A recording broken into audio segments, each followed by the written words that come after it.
I'm here today to talk to you about a very powerful little word, one that people will do almost anything to avoid becoming.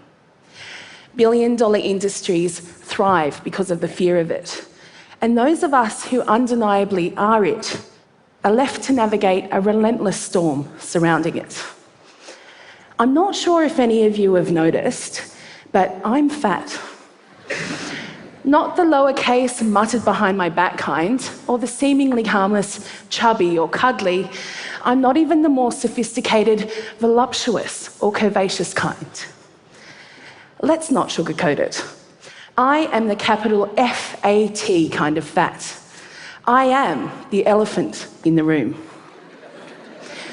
When I walked out on stage, some of you may have been thinking, oh, this is going to be hilarious, because everybody knows that fat people are funny. Or you may have been thinking, where does she get her confidence from? Because a confident fat woman is almost unthinkable. The fashion-conscious members of the audience may have been thinking how fabulous I look in this Beth Ditto dress. Thank you very much. Where some of you might have thought, oh, black would have been so much more slimming. You may have wondered, consciously or not, if I have diabetes, or a partner, or if I eat carbs after 7 p.m. You may have worried that you ate carbs after 7 p.m. last night, and that you really should renew your gym membership. These judgments are insidious. They can be directed at individuals and groups, and they can also be directed at ourselves. And this way of thinking is known as fat phobia. Like any form of systematic oppression, fat phobia is deeply rooted in complex structures like capitalism, patriarchy, and racism. And that can make it really difficult to see, let alone challenge. We live in a culture where being fat is seen as being a bad person. Lazy, greedy, unhealthy, irresponsible, and morally suspect. And we tend to see thinness as being universally good, responsible, successful, and in control of our appetites, bodies, and lives.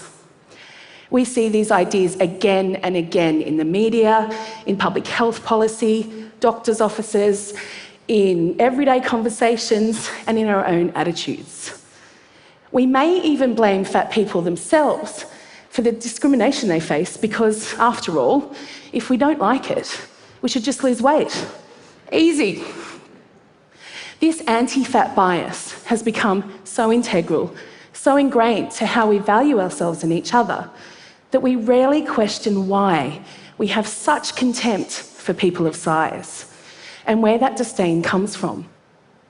But we must question it, because the enormous value we place on how we look affects every one of us. And do we really want to live in a society where people are denied their basic humanity if they don't subscribe to some arbitrary form of acceptable? So when I was 6 years old, my sister used to teach ballet to a bunch of little girls in our garage. I was about a foot taller and a foot wider than most of the group. When it came to doing our first performance, I was so excited about wearing a pretty pink tutu. I was going to sparkle.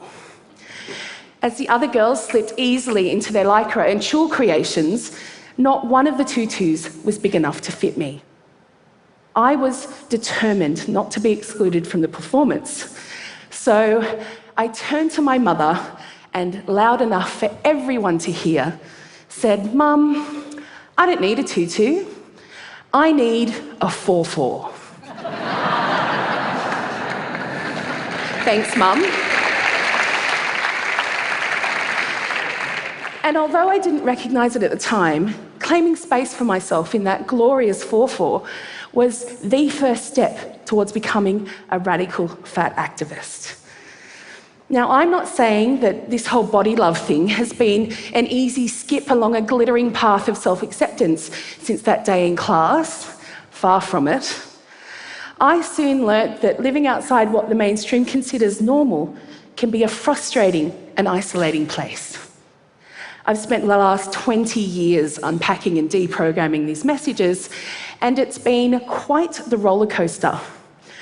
I've been openly laughed at, abused from passing cars, and been told that I'm delusional. I also receive smiles from strangers who recognise what it takes to walk down the street with a spring in your step and your head held high. Thanks. And through it all, that fierce little 6-year-old has stayed with me, and she has helped me stand before you today as an unapologetic fat person. A person that simply refuses to subscribe to the dominant narrative about how I should move through the world in this body of mine.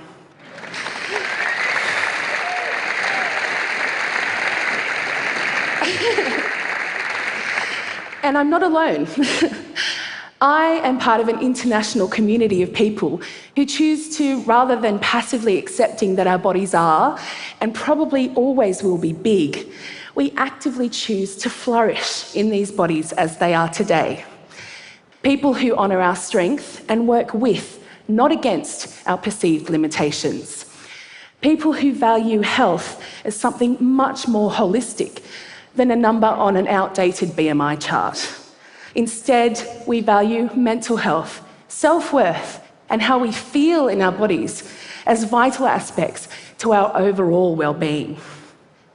People who refuse to believe that living in these fat bodies is a barrier to anything, really. There are doctors, academics, and bloggers who have written countless volumes on the many facets of this complex subject. There are fashionistas who reclaim their bodies and their beauty by wearing fatkinis and crop tops, exposing the flesh that we're all taught to hide. There are fat athletes who run marathons, teach yoga, or do kickboxing, all done with a middle finger firmly held up to the status quo. And these people have taught me that radical body politics is the antidote to our body-shaming culture.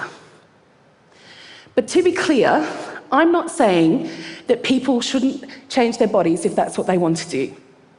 Reclaiming yourself can be one of the most gorgeous acts of self-love and can look like a million different things. From hairstyles to tattoos to body contouring to hormones to surgery and yes, even weight loss. It's simple. It's your body and you decide what's best to do with it.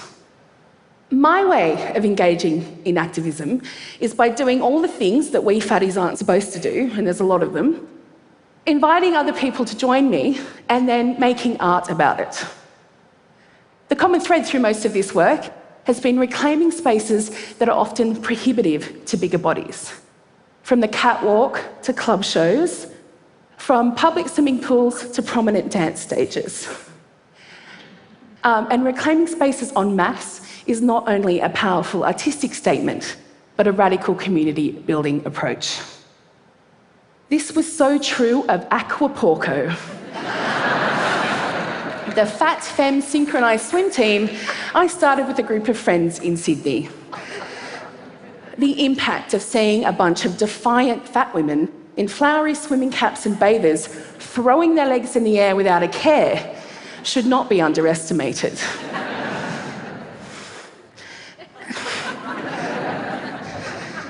Throughout my career, I have learnt that fat bodies are inherently political, and unapologetic fat bodies can blow people's minds.